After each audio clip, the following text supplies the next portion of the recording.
बच्चों हमने मालूम किया कि वेक्टर स्पेस में कहीं भी शिफ्ट किया जा सकता है। यहाँ भी कर सकते हैं, पैरेलल होना चाहिए। यहाँ पे गया, यहाँ पे गया, इधर गया, इस तरफ गया, एकदम आगे आ गया, एकदम पीछे, ठीक है। और इस तरह से जा रहा है, इस तरह से। हमने कहा भाई आ जाओ, वापस आ जाओ, बहुत देर हो गई है सर, आपकी कंडीशन फुलफिल हो रही है ना, बहुत मजा आ रहा है, ठीक है। और मुझको तो गाना याद आ रहा है, आज मैं ऊपर आसमान नीचे, ठीक है। तो ये वेक्टर स्पेस में कहीं पर भी इसके पैरेलल शिफ्ट हो सकता है। Vector does not change, this is known as shifting property of vector, ठीक है। तो बच्चों यहाँ पर जैसे ये वेक्टर था तो इसको मैं स्पेस में यहाँ पे शिफ्ट कर सकता हूँ, ठीक है। और इसको, इस वेक्टर को यहाँ शिफ्ट कर सकता हूँ, बस इसी के पैरेलल होना चाहिए, ठीक है। तो ये शिफ्टिंग प्रॉपर्टी बहुत इंपॉर्टेंट नोट करें।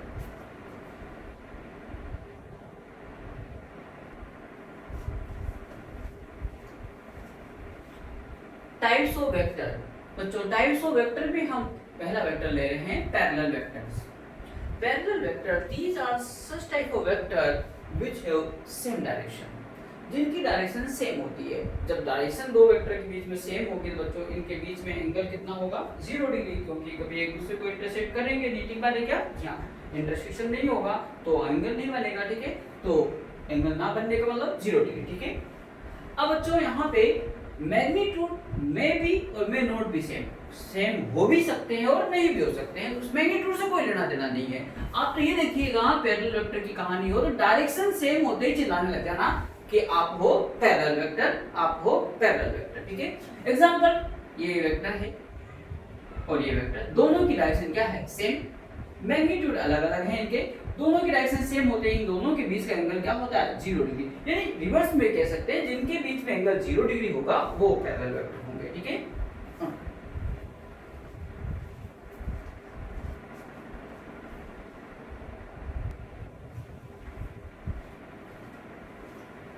नेक्स्ट टाइप्स ऑफ वेक्टर में बच्चों ले रहे हैं इक्वल वेक्टर्स।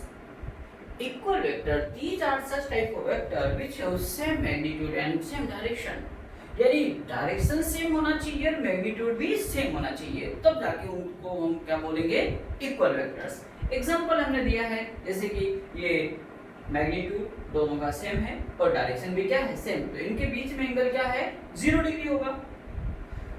अब यहाँ पे बच्चों vector A and vector B are equal vectors, दोनों इक्वल वेक्टर्स हैं।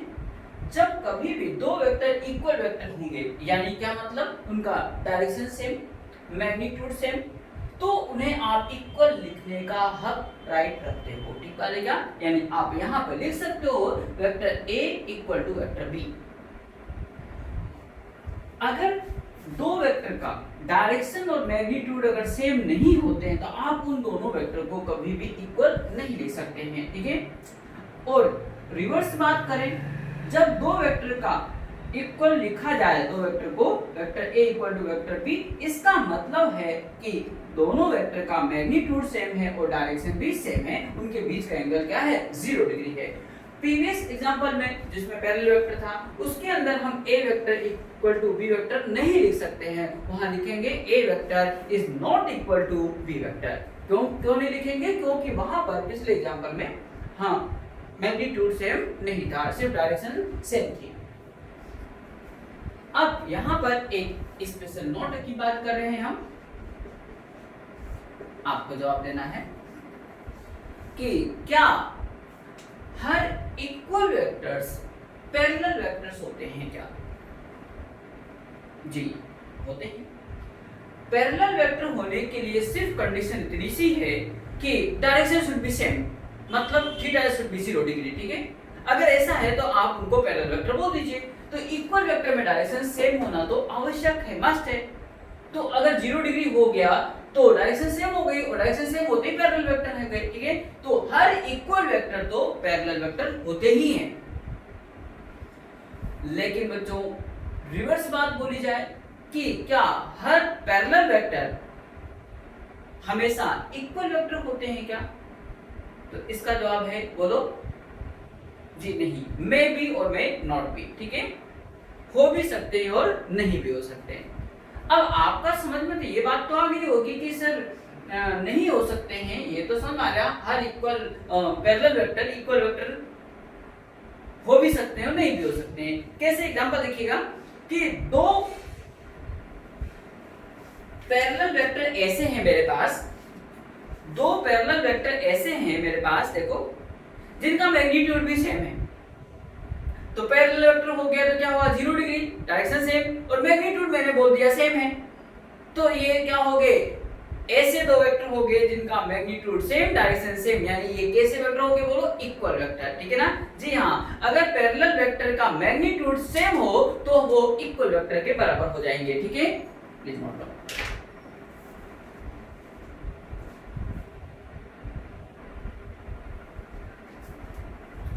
नेक्स्ट बच्चों आ रहा है anti parallel vectors. Anti parallel vector, these are such type of vector which have opposite direction और रिवर्स डायरेक्शन। इनका मैग्नीट्यूड इक्वल हो भी सकता है और नहीं भी हो सकता है। ठीक है, तो such type of vector having up direction opposite and magnitude may be or may not be equal are known as anti-parallel vector। Example दिया बच्चों, इन दोनों वेक्टर के बीच में एंगल क्या होगा? 180 डिग्री। क्यों? क्योंकि इनकी डायरेक्शन क्या है? अपोजिट है। डायरेक्शन जब भी अपोजिट होगी उनके बीच का एंगल क्या होगा? 180 डिग्री। और देखो मैग्नीट्यूड क्या सेम है क्या? जी नहीं है। लेंथ बराबर नहीं है तो वैसे भी मैग्नीट्यूड तो सेम नहीं होना है। तो इस वेक्टर को क्या बोलेंगे हम? एंटी पैरेलल वेक्टर बोलेंगे। ठीक है, here vector A and vector B are anti parallel vector. यहाँ पे एक छोटे से एक पॉइंट बताते हैं जिसे नोट में ध्यान से देखिएगा कि दो वेक्टर के बीच में एंगल कैसे मालूम किया कि 180 डिग्री है। तो पहला वेक्टर देखो ये रहा, उसे आपने ड्रॉ कर दिया। ठीक है, वेक्टर A। अब जब भी दो वेक्टर के बीच का एंगल फाइंड आउट करते हैं तो टेल से टेल मिलाते हैं। बाकी रूल्स और आगे बताएंगे, अभी एक रूल मालूम है, टेल से टेल मिलाना होता है। तो इस वेक्टर B को हम शिफ्ट कर सकते हैं ऊपर। हम पैरेलल एक वेक्टर को उसी के पैरेलल कहीं भी स्पेस में शिफ्ट किया जाता है। तो इस वेक्टर को पूरे को मैं आगे ऊपर ले जाकर शिफ्ट कर रहा हूं इस तरह से। ठीक है, इसी वेक्टर को आगे। तो यहाँ पे ये इसके टेल से टेल जोड़ दीजिए आप। ठीक है ना, ये लीजिए, ये वेक्टर B और इनके बीच का अब एंगल देखिए कितना है यहाँ पे? 180 डिग्री। तो यहाँ पर इन दोनों के बीच का एंगल क्या है? 180 डिग्री। तो ऐसे वेक्टर क्या है? Anti parallel vector. ठीक है,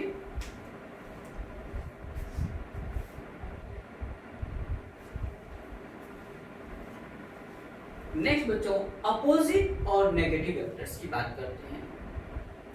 These are such type of vector which have opposite direction and same magnitude।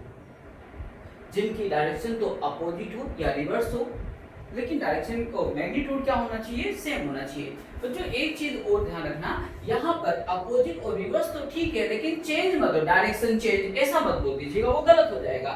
Direction change में तो ऐसा भी हो सकता है, देखो ये दो वेक्टर हैं, देखो डायरेक्शन क्या है? अपोजिट या रिवर्स। चेंज करूंगा तो चेंज तो ऐसा भी हो सकता है। तो ये अपोजिट नहीं है, ये रिवर्स नहीं है, चेंज वर्ड नहीं यूज कर सकते हैं। चेंज में ऐसा भी हो सकता है, ऐसा भी हो सकता है, ऐसा भी हो सकता है, इसलिए चेंज नहीं यूज करना है। अपन को क्या करना है? अपोजिट वर्ड ही यूज करना है। ठीक है, तो यहाँ पर जो एग्जांपल में देखिएगा, ए बी वेक्टर और ये बी ए वेक्टर, मैग्नीट्यूड दोनों का सेम है, 10 न्यूटन। और जो ए बी वेक्टर और ये बी ए वेक्टर, दोनों के बीच का एंगल कितना हुआ? 180 डिग्री और pi radian, because pi radian is equal to 180 degree होता है, अपन जानते हैं। ठीक है, तो A B vector and B A vector are opposite vector और negative vector. Angle between A B vector and B A vector is 180 degree. बच्चों इन दोनों का मैग्नीट्यूड तो क्या है? सेम। तो हम लिख सकते हैं वेक्टर ए बी का मैग्नीट्यूड इक्वल है वेक्टर बी ए के मैग्नीट्यूड के। लेकिन अगला पॉइंट अगर बात करें, क्या वेक्टर ए बी और वेक्टर बी ए बराबर है क्या? इक्वल है क्या? जी बिल्कुल नहीं। दो वेक्टर को इक्वल लिखने का हक, राइट, हमको तभी है जब उनका डायरेक्शन भी सेम हो और मैग्नीट्यूड भी सेम हो। यहाँ मैग्नीट्यूड तो सेम है बच्चों, लेकिन डायरेक्शन सेम नहीं है, इसलिए हमें इक्वल लिखने का हक नहीं है, इक्वल नहीं लिखे जा सकते हैं। ठीक है,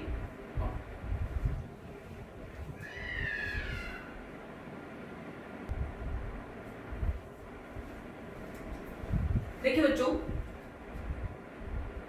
अभी हमने मालूम किया ए बी वेक्टर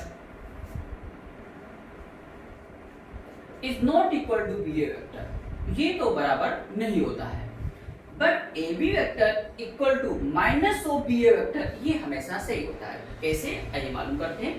पहले तो ये मालूम करते हैं नोट में कि किसी वेक्टर से पहले अगर माइनस साइन लग जाता है तो माइनस साइन उसकी डायरेक्शन को अपोजिट कर देता है, रिवर्स कर देता है, ठीक है। मैग्नीट्यूड में कोई चेंजेस नहीं करता है। इस कंडीशन में देखो मैग्नीट्यूड 10 न्यूटन है और डायरेक्शन माइनस अलोंग इस डायरेक्शन होती है, ठीक है। तो बच्चों ये माइनस साइन इस डायरेक्शन के पहले लग गया तो ईस्ट को अपोजिट कर देगा, क्या कर देगा, ईस्ट को वेस्ट बना देगा। तो यहाँ पे 10 न्यूटन मैग्नीट्यूड और अलोंग वेस्ट डायरेक्शन, ऐसा लिखो या ऐसा लिखो एक ही बात है, दोनों ही करेक्ट हैं ये, ठीक है। तो माइनस साइन ने क्या किया, डायरेक्शन को अपोजिट कर दिया, रिवर्स कर दिया। तो ये बात ध्यान रखनी है अपन को कि नेगेटिव साइन से किसी वेक्टर को पहले मल्टीप्लाई कर दें या पहले उसके लगा दें तो ये नेगेटिव साइन जिस वेक्टर के पहले लगा हुआ है नेगेटिव साइन उसकी डायरेक्शन को अपोजिट या रिवर्स कर देगा, ठीक है। आइए देखें ए बी वेक्टर ये रहा, पहले वाली कहानी में ये बी ए वेक्टर था, डायरेक्शन ये और डॉटेड लाइन से एरो से बता रखा है ये था, दोनों का मैग्नीट्यूड तो वहां भी सेम था। अब इसके पहले क्या लगा दिया, माइनस साइन, इसका मतलब बी ए वेक्टर यानी ये डायरेक्शन जो थी ये वाली डायरेक्शन, इसकी डायरेक्शन को क्या कर देगा, ये माइनस साइन अपोजिट कर देगा, यानी ये ब्लैक जो डार्क बनाया है ये डायरेक्शन हो गई है, ये डायरेक्शन किसकी है, माइनस बी ए वेक्टर की है, ठीक है।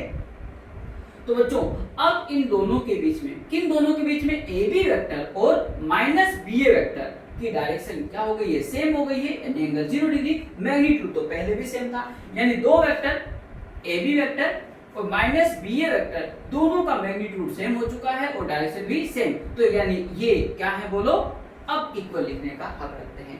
अगर आपसे पूछ लिया जाए कि ए बी वेक्टर और माइनस बी ए वेक्टर कैसे वेक्टर हैं तो आप इनके लिए बोलेंगे कैसे वेक्टर हैं, बोलो इक्वल वेक्टर्स हैं। कैसे वेक्टर, इक्वल वेक्टर्स, क्यों, मैग्नीट्यूड सेम और डायरेक्शन भी सेम। लेकिन आपसे पूछा जाए ए बी वेक्टर और बी ए वेक्टर कैसे हैं, A B vector and B A vector कैसे हैं, तो आप इनका जवाब देंगे बोलो अपोजिट वेक्टर हैं, ठीक है।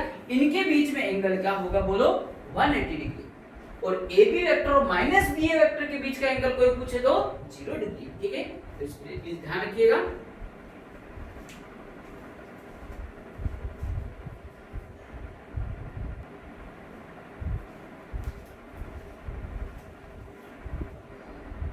किसी वेक्टर को अगर मैं माइनस से मल्टीप्लाई कर देता हूँ तो बच्चों उसके मैग्नीट्यूड में कोई चेंज नहीं होता, लेकिन उसकी डायरेक्शन क्या हो जाती है, अपोजिट हो जाती है। तो कहा जाए कि वेक्टर ए और माइनस ए वेक्टर क्या है बोलो, अपोजिट वेक्टर, ठीक है ना, क्या है, अपोजिट वेक्टर। यहाँ पे दूसरा पॉइंट आता है बच्चों, अगर किसी वेक्टर को पी वेक्टर है, इसको मैं किसी पॉजिटिव नंबर से मल्टीप्लाई कर दूं, 3 से मल्टीप्लाई कर दिया, राइट, ठीक है ना। तो अब इसका मैग्नीट्यूड तो 3 टाइम्स हो गया, मैग्नीट्यूड क्या हो गया बोलो 3 टाइम्स, पर डायरेक्शन क्या हुई, सेम, डायरेक्शन सेम हुई है, डायरेक्शन में कोई चेंजेस नहीं हुआ। एग्जांपल मैं कह सकता हूं ये अगर p वेक्टर है 3 से मल्टीप्लाई करने पे 3 टाइम्स हो जाएगा उसका मैग्नीट्यूड, तो इनके बीच का एंगल क्या होगा, 0 डिग्री होगा, ठीक है, डायरेक्शन तो वही है। तो ऐसे वेक्टर को क्या कहेंगे बोलो, पैरेलल वेक्टर्स, क्या बोलेंगे, पैरेलल वेक्टर्स। और तीसरा एग्जांपल देखिएगा, अगर किसी वेक्टर को मैं माइनस किसी भी नंबर से मल्टीप्लाई कर दूं, -2 -2 से मल्टीप्लाई कर दिया मैंने, ठीक है, तो बच्चों -2b वेक्टर हो गया, तो मैग्नीट्यूड तो इसका 2 टाइम्स हो गया, क्या हो गया बोलो 2 टाइम्स, मैग्नीट्यूड 2 टाइम्स, और डायरेक्शन क्या हो गई है, अपोजिट, और इनके बीच का एंगल कितना हो जाएगा बोलो, अब 180 डिग्री।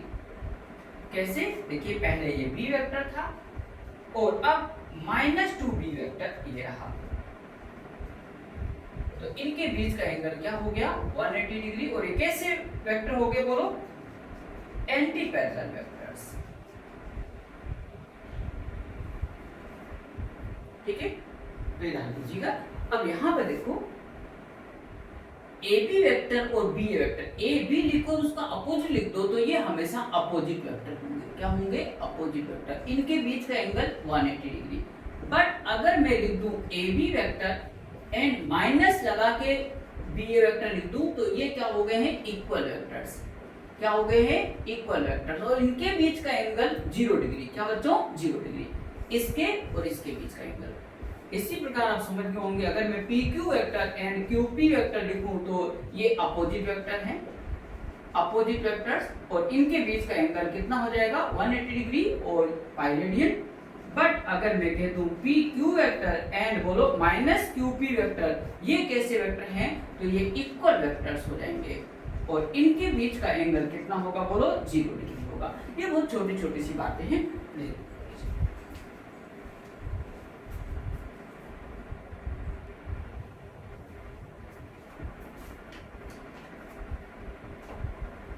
कोप्लेनर वेक्टर्स बच्चों, these are such type of vector which lies in the same plane।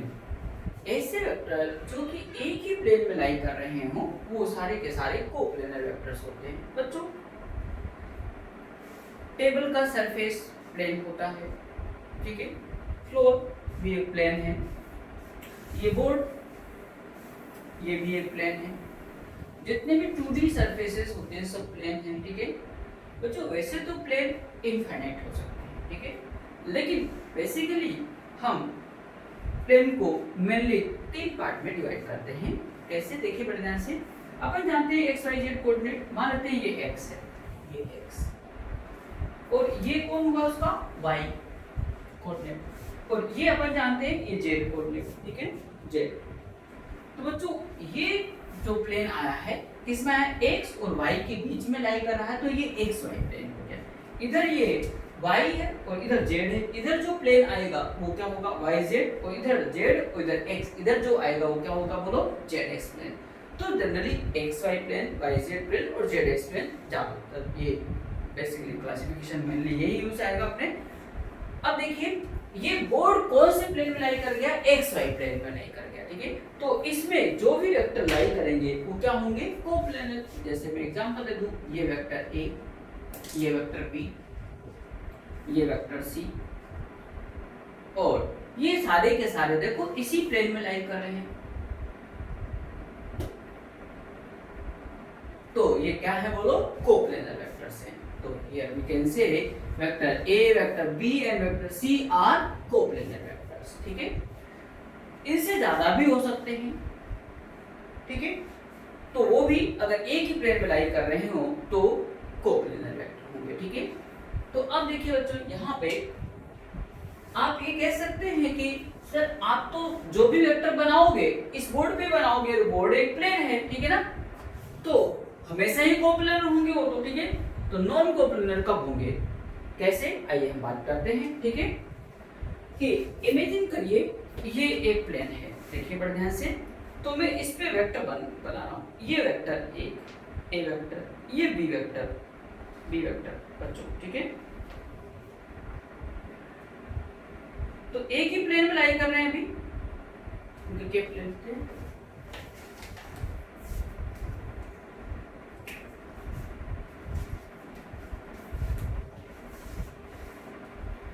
ये एक प्लेन में लाई कर रहे हैं। अगर तीसरा वेक्टर ऐसा बना दूं तो भी एक ही प्लेन में लाई कर रहा है, तो तीनों क्या है कोप्लेनर। लेकिन मैं कह दूं ये थर्ड वेक्टर जो है ये इस प्लेन में लाई नहीं कर रहा है, परपेंडिकुलर तो प्लेन है। अब तो मैं कह सकता हूं कि ए वेक्टर, बी वेक्टर और सी वेक्टर कोप्लेनर नहीं है, क्योंकि तीनों वेक्टर उसी एक प्लेन में नहीं लाई कर रहे हैं, ठीक है बच्चों। तो इस तरह से अगर इंफॉर्मेशन दी जाएगी कि थर्ड वेक्टर या fourth vector does not lie on that plane, तो वो आपस में कोप्लेनर नहीं होंगे, ठीक है। चलिए अब मैं एक इंफॉर्मेशन देता हूं कि दो वेक्टर हमेशा ही क्या होते हैं कोप्लेनर होते हैं, ठीक है। Two vectors always coplanar.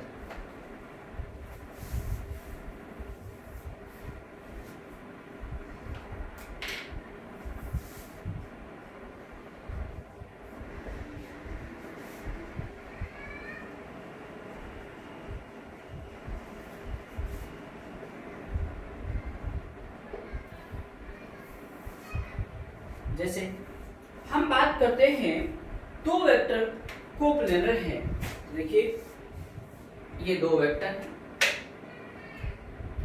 इनके टेल से टेल मिला दीजिए, ये लीजिए कोप्लेनर हो गए, ठीक है ना। किसी प्लेन में लाई कर रहे हैं, इस तरह से हैं बाय द वे, तो किसी इस प्लेन में लाई कर जाएंगे, ठीक है।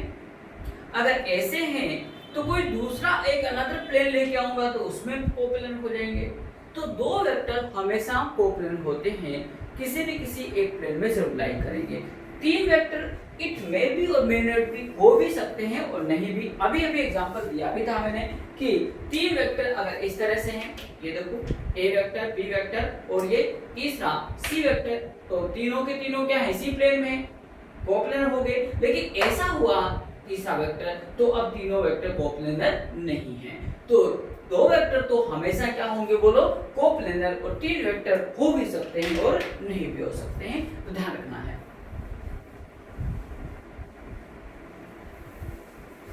नेक्स्ट ले लें बच्चों जीरो वेक्टर और नल वेक्टर।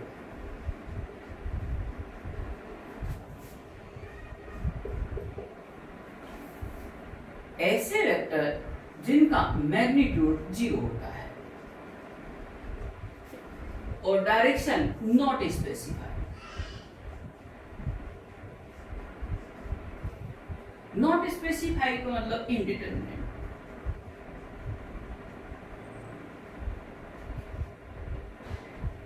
इसका मतलब होता है नॉट फिक्स, इसका मतलब होता है आर्बिट्ररी, इसका मतलब होता है it may be any direction. इन सब का मतलब एक ही होता है, ठीक है। तो ऐसे वेक्टर जिनका मैग्नीट्यूड तो 0 होता है, डायरेक्शन स्पेसिफाइड नहीं होती है, फिक्स नहीं होती है, मतलब कुछ भी हो सकती है, ठीक है। कैसे, आइए एग्जांपल देते हैं। कोई ए वेक्टर और इसका अपोजिट वेक्टर माइनस ए वेक्टर, इन दोनों को अगर मैं ऐड कर दूं तो क्या आएगा, 0। बच्चों ध्यान रहे, यहाँ पर दो वेक्टर का सम करने से वेक्टर क्वांटिटी ही आती है, इसलिए आप 0 नहीं लिखेंगे, 0 वेक्टर लिखेंगे, ठीक है। क्योंकि लेफ्ट हैंड साइड अगर वेक्टर हो और राइट हैंड साइड अगर आपने स्केलर लिख दिया, वेक्टर साइन नहीं लगाया, तो vector quantity equal to scalar quantity, that is mathematically wrong, वो पूरी की पूरी तरह गलत होगा। तो यहाँ पे 0 नहीं लिखना, 0 वेक्टर लिखना है, ठीक है। अब दूसरा एग्जांपल देता हूं, जैसे A particle is moving along a circular path, जिस पॉइंट से स्टार्ट हुआ उसी पॉइंट पे कंप्लीट रिवोल्यूशन करने के बाद आ गया है, ए पॉइंट से गया ए पर ही आ गया। तो what the value of displacement in vector form, तो आपको जवाब देना होगा 0 वेक्टर, ठीक है। अब मैग्नीट्यूड 0 है, अब डायरेक्शन इसकी स्पेसिफाइड नहीं होती है, फिक्स नहीं होती है, यानी कुछ भी हो सकती है। वो कैसे, आइए मालूम करते हैं। बच्चों जवाब दीजिएगा कि हमने बताया था कि किसी वेक्टर को रिप्रेजेंट करने के लिए हमें एक एरो हेडेड लाइन की जरूरत होती है। ये लेंथ तो मैग्नीट्यूड बताता है और ये एरो डायरेक्शन बताता है, ठीक है। आज हमने कसम खाई है एक ऐसे वेक्टर को रिप्रेजेंट करने की, ड्रॉ करने की, जिसका मैग्नीट्यूड क्या है, 0। तो बच्चों आइए स्टार्ट करते हैं, ठीक है ना। यहां से मैं पेन को रखा हूं और इससे आगे मैं बढ़ाने जा रहा हूं, ठीक है। आगे बढ़ा रहा हूं, लेकिन आगे मैं नहीं बढ़ा पा रहा हूं इसको। किसी में दम हो तो आगे बढ़ा दीजिए, बढ़ा सकते हैं? नहीं जी हाँ, बिल्कुल नहीं बढ़ा सकते हैं हम। क्यों? क्योंकि जैसे ही कोई मन में सोच रहा हो लो सर कैसी बातें कर रहे, ये बढ़ा दिया, जैसे आपने बढ़ा दिया इसका मैग्नीट्यूड 0 से ज्यादा हो गया है। तो हमारे पास तो मैग्नीट्यूड कितना है, 0। तो हम यहाँ से इस पेन को आगे नहीं बढ़ा पाएंगे और लास्ट में फाइनली यहीं से उठा लेंगे। जब उठाएंगे तो एक मुझे डॉट मिलेगा, एक पॉइंट मिलेगा। बच्चों डॉट और पॉइंट का कोई डायरेक्शन स्पेसिफाई नहीं होता है, इसकी डायरेक्शन फिक्स नहीं होती है, इसकी डायरेक्शन कुछ भी मानी जा सकती है, ठीक है ना जी। तो 0 वेक्टर की डायरेक्शन के बारे में बात करी हमने। मैग्नीट्यूड इनका 0 होता है। इसे इसलिए भी यूज किया जाता है, 0 वेक्टर की जरूरत ही क्यों पड़ी, ताकि मैथमेटिकली इक्वेशंस को हम क्या कर सके, करेक्ट कर सके, ठीक है।